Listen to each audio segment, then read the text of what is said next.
We are live now. Kick the studio up. The mic's going, the camera's going. I've got like 18 different things recording all at once. It's so good to see you today. It's March 27th. This month has absolutely flown by. It's been a really fast march. It's been a march towards this weekend, which is obviously the No Kings protest. We'll talk about that in a little bit. But I wanted to say welcome to the Ignition News. I'm really enjoying learning about today's dates in history. So in 1912, First Lady Helen Taft and the wife of Japanese ambassador planted the first 2 cherry trees in Washington, D.C. This began a tradition of international diplomacy through plants. That happened today in 1912. In 1964, the Good Friday earthquake struck Alaska. It remains one of the most powerful earthquakes ever recorded in North American history. Remind me to talk about Alaska in a little bit. Today is World Theater Day. So for all of my theater kids, good morning and hello. It's good to see you. It's National Spanish Paella Day, which is fun. Quentin Tarantino was born today. He's kind of taken a shitty arc, if I'm being honest with you. And Mariah Carey is also celebrating her birthday today and getting ready to buy another Lamborghini with the profits from this year's version, royalties from that song, that Christmas song. Yeah, I forget the name of it. But yes, good morning, everyone. It is, in fact, all I want for Christmas. That's right. It is, in fact, Friday. Happy Friday, everybody. Yeah. It's also National Scribble Day. I love to take notes. I love to scribble. I hope you do as well. I told my doctor I broke my arm in 2 places. He said, well, you should stop going to those places. Oh, okay. Also, why did the Invisible Man turn down the job offer? Because he could not see himself doing the job. Okay, just me. Good morning. Oh, man. Oh, we have a lot to talk about today. We have 4 important stories and how they tie together. I think it's really, really important. But I wanted to start the show out today with really talking about and acknowledging something, which is we do not actually have a government in the United States of America. We are operating under the sort of illusion of governance. And really the only remaining vestige of governance that exists in the United States of America is the apparatus which is designed to take your tax dollars, which it's now obviously using to continue to fund a genocide and now to fund a war, an illegal war. But when you really think about it, for all intents and purposes, the system we live in for you, if you're in the working class, is not designed to govern you. Of course, we have 2 systems right now. We have a system, we have people who the government, who the rule of law is designed to protect, but not to hold accountable. Obviously, the Epstein class would be one of those. But if you're wealthy, the government is a great apparatus for you to continue to acquire more personal wealth. And then there's the rest of us. And then the rest of us, it is a government which is there to hold you accountable. A government to hold you accountable, but not to benefit you. Governed by laws, protected by laws.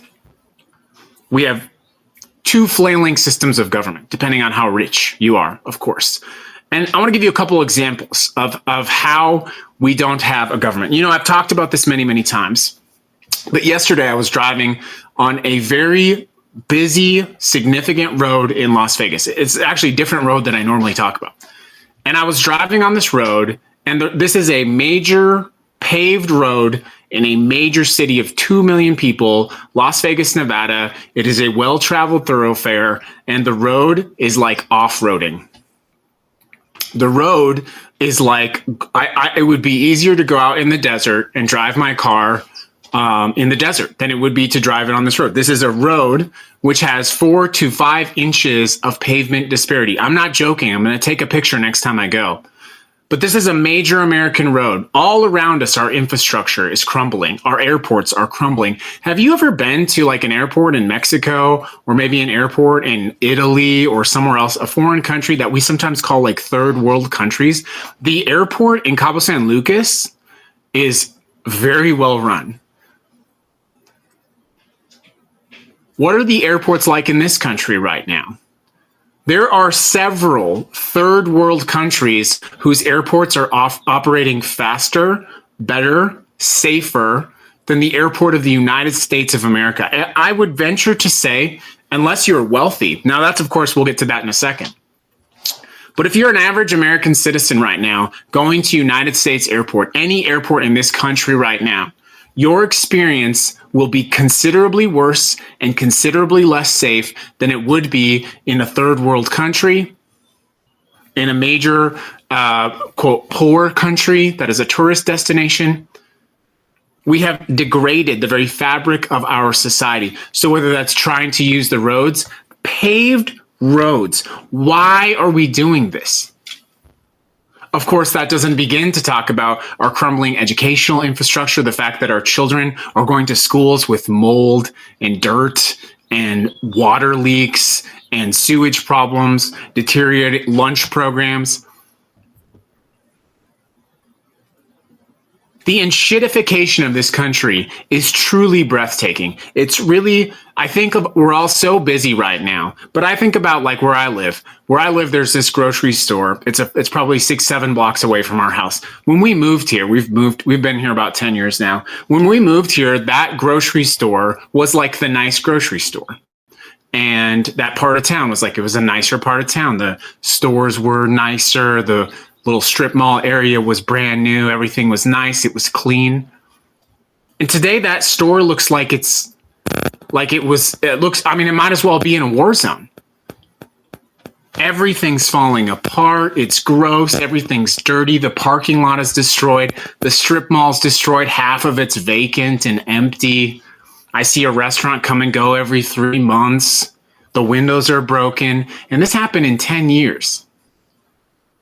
I don't even like going to my local grocery store now because it doesn't feel safe. And I'm not afraid of it, but it's falling apart. And that's sad because that's a place where people work. That's a place where people go and get their groceries and their food. And that's obviously a system, a crumbling example of capitalism. There's no doubt about it. But there's a sickness in this country. There's a sickness in this country. And it's impacting everything. How many of you get phone calls every day? We were sitting this morning. How many of you get these fucking spam phone calls? Every day. Spam phone call. Every day. Spam text message. Every day. Spam call. Spam call. Spam call. How many of you are getting these phone calls? What are they? Offers for loans? Car refinances? Car warranties? Every day. And I'm guessing you probably have your number on the do not call list, yeah? You got your number on the list? Your government is supposed to protect you from these predatory assholes making phone calls. I've had the same person call me 3 times today. 3 times. She's called me the last 2 days. I'm going to teach you actually how you can sue those people in a different show. But in a normal functioning government, you would be protected from those kinds of things. Northwest Pole Press, I never answer. But that's the whole point. How many of you, like, your phone is more of an inconvenience now? The phone function of it, where it's more like the barrage of spam is so terrible that it's like, it's almost like anxiety. It causes anxiety. I have an anxiety around my phone because I'm just like, I don't see anyone ever calling me that. Why do I even have the phone feature of the phone anymore? I don't understand it. And you know why? Why do I have the phone feature of the phone? In case some fucking bill place calls me or some government thing calls me or some shit like that. The only reason I have that function, I guess, is to fulfill the sort of dying gasps of the capitalist system because something needs to call me every now and then to verify something. For its forced capitalism. Moderator Cat had to get a phone. She got a new phone, finally. Okay. And it's like, we couldn't get the phone to work. And our big fear was going into the phone store. How many of you have gone into a phone store lately? You can't just go into a phone store to get your phone working anymore. You have to have an appointment. Why do you have to have an appointment at the phone store?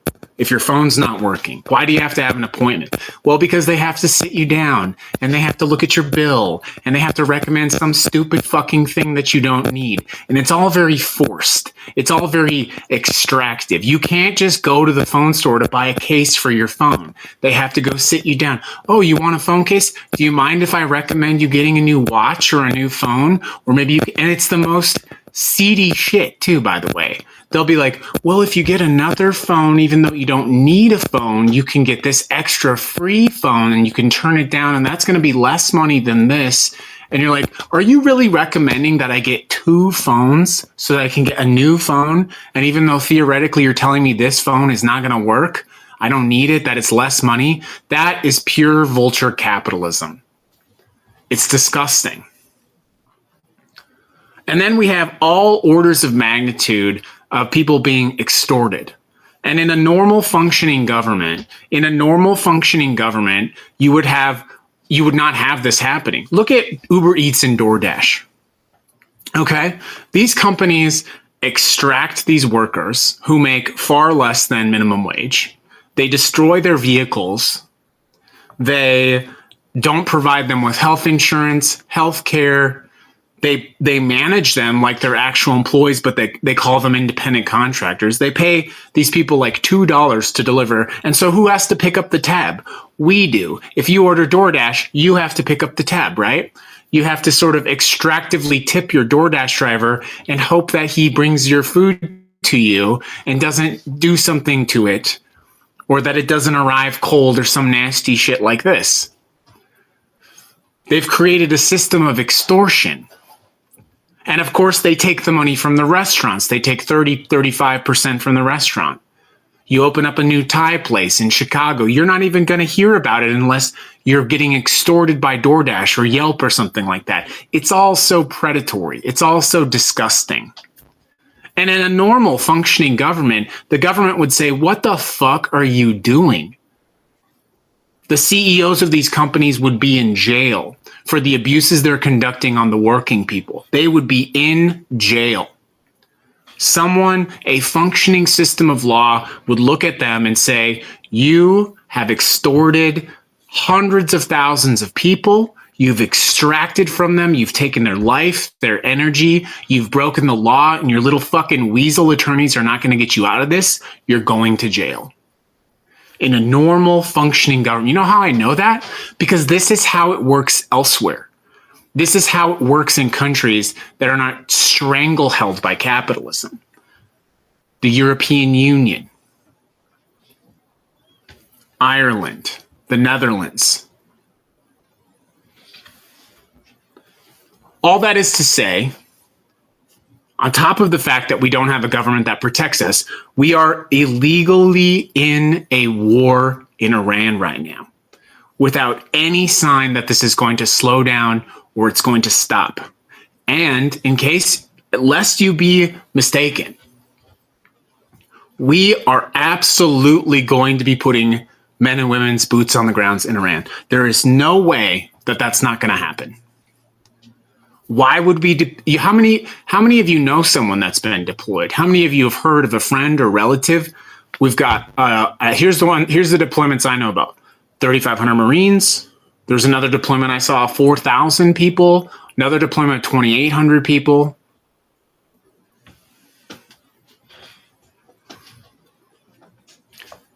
Our brothers and sisters are being used to provide military air cover for Israel to invade and take land from Lebanon. And we're not even talking about it. Israel has invaded Lebanon and has taken 1/10 of the country since the conflict in Iran has begun, because they have the full firepower, force, and I guess taxpayer dollars of the United States military. So they have literally used the air cover of the war in Iran to seize a country. Do you know who else did this? Russia did this to a country called Ukraine. And what did we do when Russia did that to Ukraine? Israel went into Lebanon.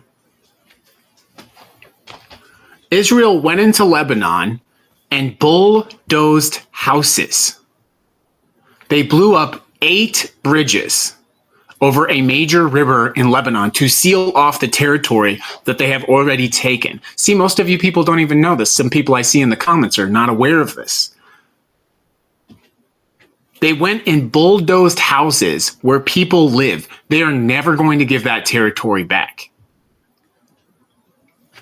And in a functioning government, the United States would say, what the fuck are you doing?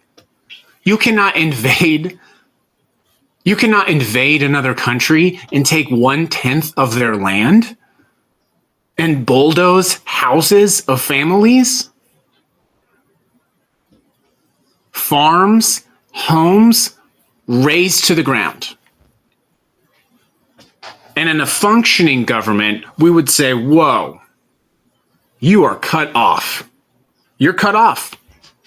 No more military aid. No more military aid. We are not going to be providing military aid for you to invade another country and seize their land.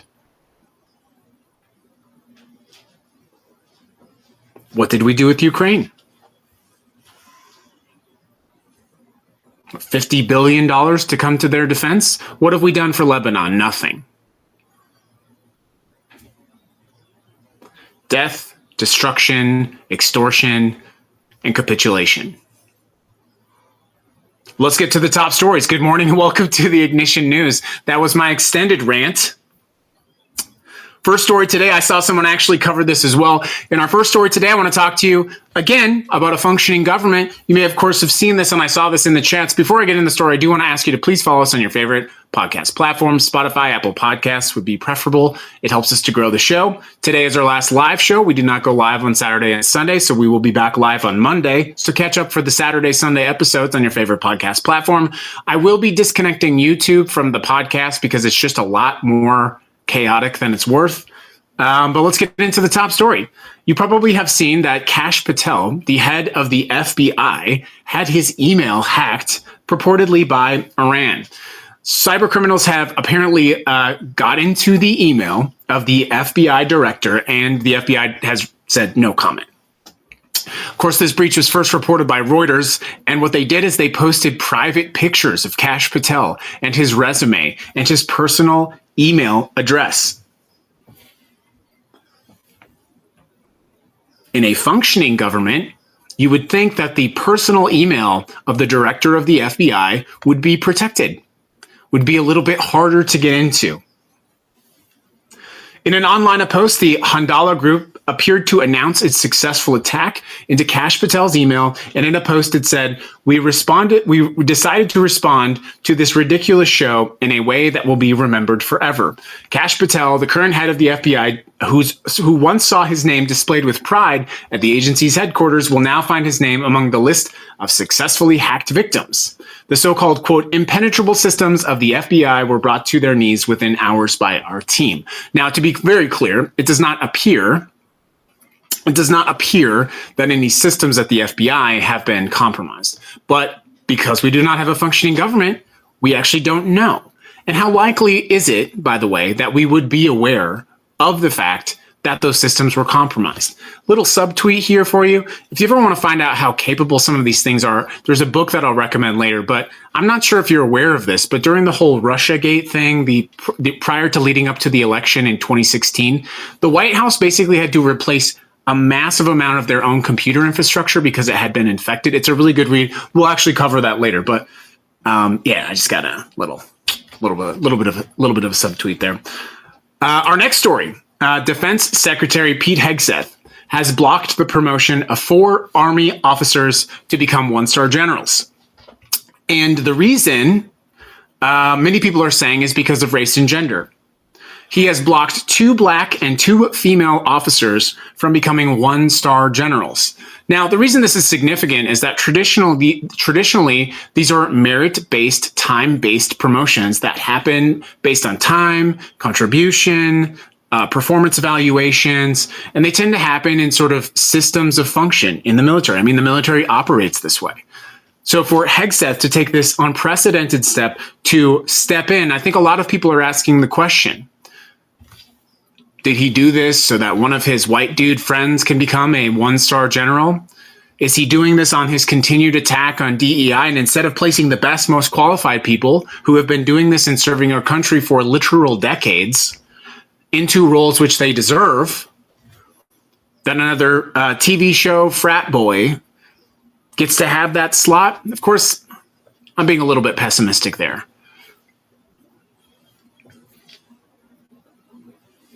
Apparently, frustrations with this came to a boil last summer in a heated exchange between Ricky Buria, Hexet's chief of staff, and Dan Driscoll.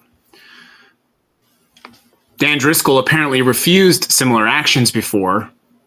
And what we're having is our military, while being engaged in one of the most consequential military efforts of the last decade, is having to deal with this shit. Zero accountability, weakening our military preparedness and our infrastructure. Good morning, everyone. It's good to have you here. I didn't want to cover this story, but I will cover this story. Obviously, you saw the president is now going to be signing currency. And I don't really have much to say about that. What I think you probably know how I feel about that. Obviously, this is another continued sign that the president thinks that he is a dictator. But I think the story here actually is not about the president signing, because I think anyone can put anything in front of him and he'll sign it. And his constant desire to be the center of attention, his constant desire to be the middle of everything, like I don't think that really surprises anyone. What I think surprises me, and I wouldn't even use the term surprised, what disappoints me is the fact that we have no one in this government that is willing to take any kind of stand whatsoever. So who traditionally signs currency? Does anybody know?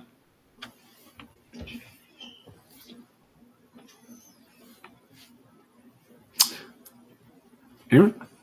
It is the U.S. Treasurer, Scott, the Treasury Secretary, I apologize, Scott Bessent.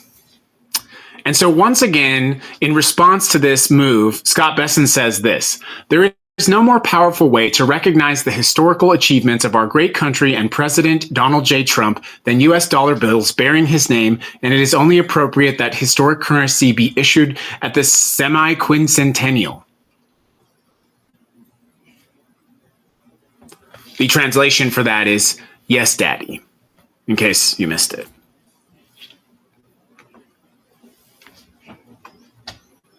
There is no one stopping this man. No one is stopping this man. And do you know how I know that they have this man in an information bubble? Do you know how I know? Did any of you see this video from Iran, these Lego videos they've been putting out?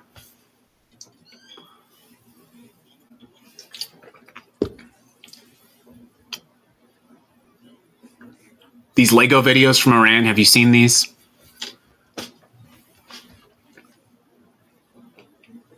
They are mopping the floor with the conversation. They're making these like AI slop Lego videos, and they're just absolutely trolling Donald Trump. And they're trolling Pete Hegseth, and they're trolling Benjamin Netanyahu. And the reason I know they have this man in an information bubble is because we have seen how he responds to things for the last 10, 15 years.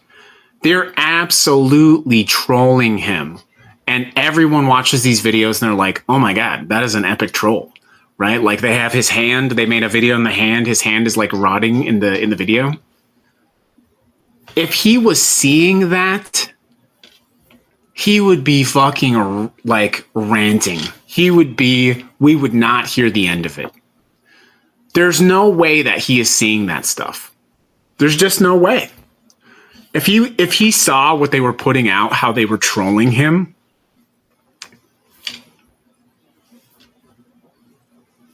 so it asks yourself the question, one must ask, how is it that he isn't seeing it? Who is preventing the president from having the information? Who is giving the president the information used to make these military decisions? If the president saw those videos, we would be hearing about it on the news all day long. He would be freaking out. You know that. But there is good news. close out the story today with some positive news. The Senate has, I believe, gone on recess. We're heading into No Kings this weekend, and the amendment for the SAVE Act was defeated. The amendment on the elections bill needed 60 votes to advance the Senate. It was defeated last night in a 53-47 vote. Came over a marathon debate over an elections bill called the Save America Act. And it was, for now, defeated. And to be very clear with you, if you're not following the SAVE Act, it's basically going to require you to have advanced identification like a passport in order to cast your vote. How many of you have passports? Only about half of Americans have passports right now. How long does it take to get passports? I got my passport in 12 weeks. So if you need a passport in order to vote, and more than half of Americans do not have a passport, or about half of Americans do not have a passport. Imagine, this goes right back to where we started the conversation today. We have a government that can't even fix our own roads. We have a government that can't even run our airports. We have a government that is apparently sheltering information from the president. I would ask you one simple question. Do we have a government which, even if Americans could afford to get a passport, do we have a government which is capable of getting passports to almost half of America in time for the 2026 elections, I apologize. Do we have a government which is capable of getting passports to half of this country in time for the election? Do we have a country where people can afford, large swaths of the American public can afford it's like $150? I know we don't like to say it. Could you easily afford a $150 expense right now? The majority of Americans can't afford a $400 emergency bill. How are you going to afford a luxury purchase like a passport? Do you have all of the information you need? Are you married? Does your birth certificate have your maiden name? Do you try to go to vote with your birth certificate and you are married and the person at the poll says you can't vote with this because your name doesn't match? Who's going to protect you? What lawyer do you have? You couldn't afford a passport. How could you possibly afford a lawyer, let alone an election lawyer on election day? How could you do any of these things? But this is the pride problem we have with America. We don't like to admit that we need help. We don't like to admit that it would be a financial struggle to buy a passport, or that we don't have enough money to defend ourselves against a tyrannical election worker trying to prevent us to vote. We don't like to admit these things. We've been taught to be prideful. We've been taught that we are, as they say, temporarily embarrassed millionaires. That doesn't affect me. I can get my ID. I can get my passport. But what if you can't? 12 weeks to get a passport? $150? Whether you like it, whether we like to admit it or not, most of us that expense, that unexpected expense, that would hurt, especially now. I see people posting photographs of filling up their gas tanks. $200, $250 to fill up your gas tank?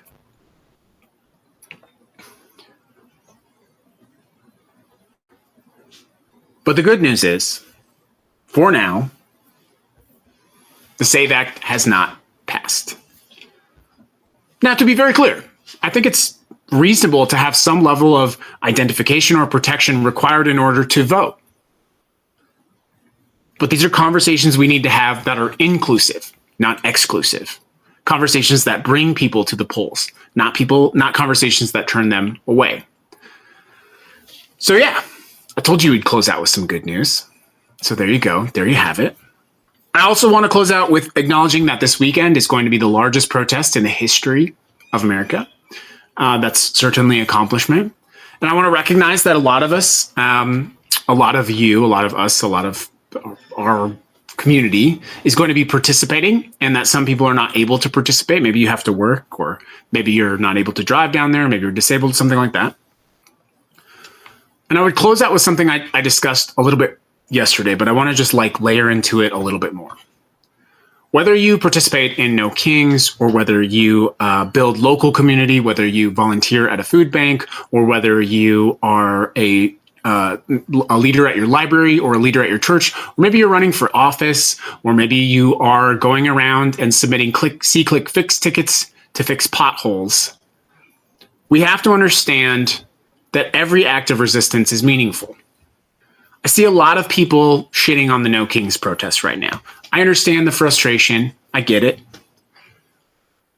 But I happen to believe that there is still good in this country. I happen to believe that there are people who still want to make a difference. All of the things I started with this show earlier today.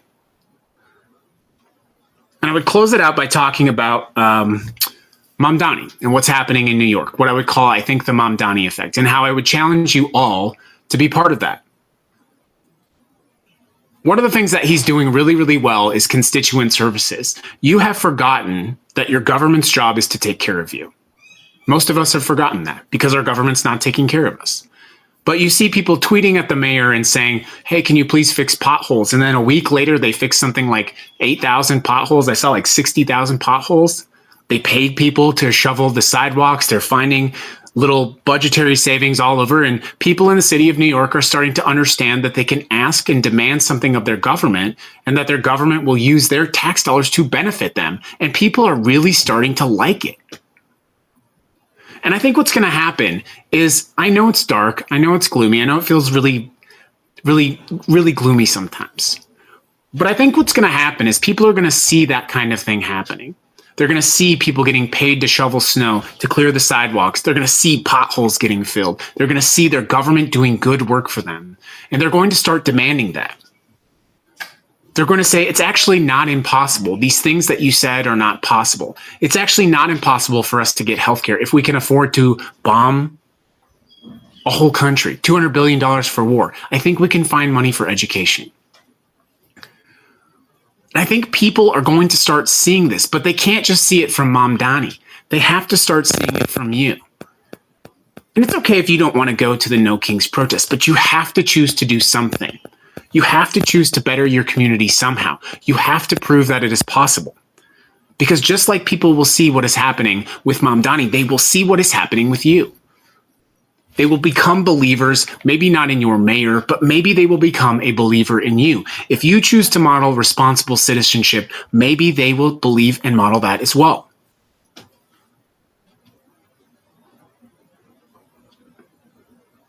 I'm a lot of things, but I am at my core a believer in my neighbors, a believer in my community, and I am still a believer in my country. I grew up in a very short window of time where I did see some things about this country where I think it can, in fact, be an amazing place. I think if we fight for it, it can be something different.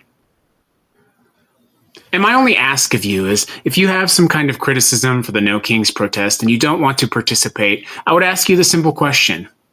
Of what value is your vocal criticism to the people who may be attending the protest for the first time? Of what value is it to the person who spent 60 hours preparing for her community's No Kings protest? These people are volunteers. Of what value are your words to the mother who is making signs or who is carpooling people? Of what value is your criticism to them? To those hopeful, optimistic people going to the streets to try to protect you? Of what value is your critique?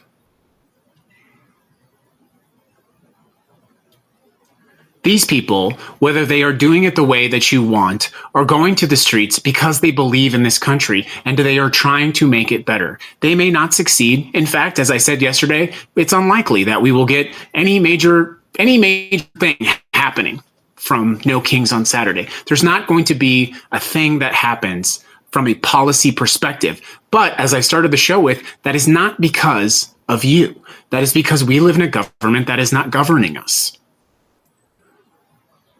But revolution is additive. Resistance is a formula. And you can choose to subtract from that formula, or you can choose to add to that formula.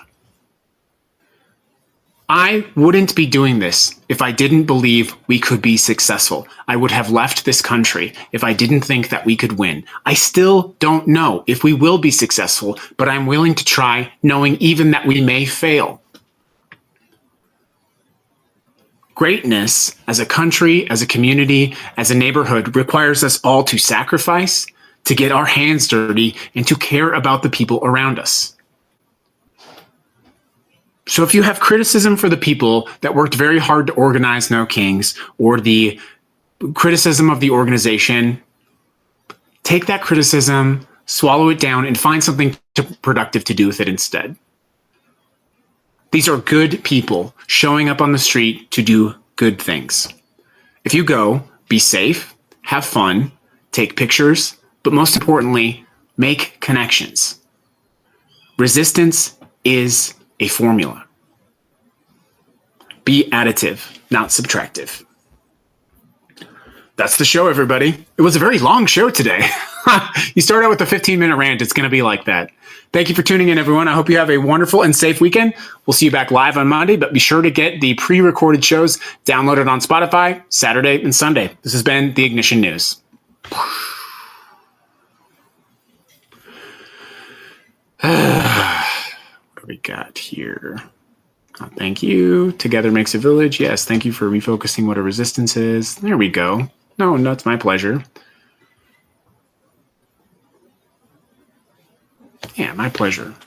I have to edit a lot.